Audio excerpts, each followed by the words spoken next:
ট্যাক্সের টাকায় ভ্যাটের টাকায় তারা বেতন নেয়, তাদের ছেলে মেয়েকে লেখাপড়া করায়, উন্নত দেশে পাঠায়। অথচ তাদের মদতে বাংলাদেশের প্রত্যন্ত অঞ্চল পর্যন্ত মাদক ঢুকে পড়েছে। এই মাদকের বিরুদ্ধে সাহসী কোনো অভিযান তারা চালাচ্ছে না। এই আইন শৃঙ্খলা বাহিনীর মদত না থাকলে মাদক কখনো গ্রাম অঞ্চলে ঢুকিয়া এই যুব সমাজকে ধ্বংস করতে পারে না।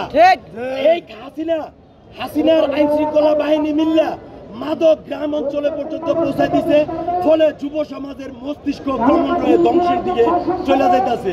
আমি ইউনূস স্যারকে বলবো, আপনি এই ষড়যন্ত্রকারী চাঁদাবাজদের কথা শুনলে নির্বাচন নিয়ে আলাপ করতে পারেন না।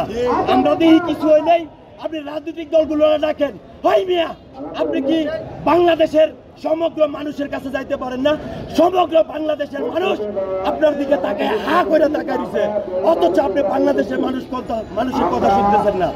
আপনি বাংলাদেশের বড় একটি চাঁদাবাজের দলের বারে বারে তাদের কাছে যান, তারা তো চাঁদার ব্যবসার হাল ধরতেছে। আপনি কি চোখ নাই?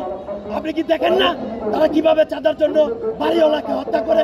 তারা কিভাবে চাঁদার জন্য পাথর দিয়া ঠেক নির্মম ভাবে মানুষকে হত্যা করতেছে?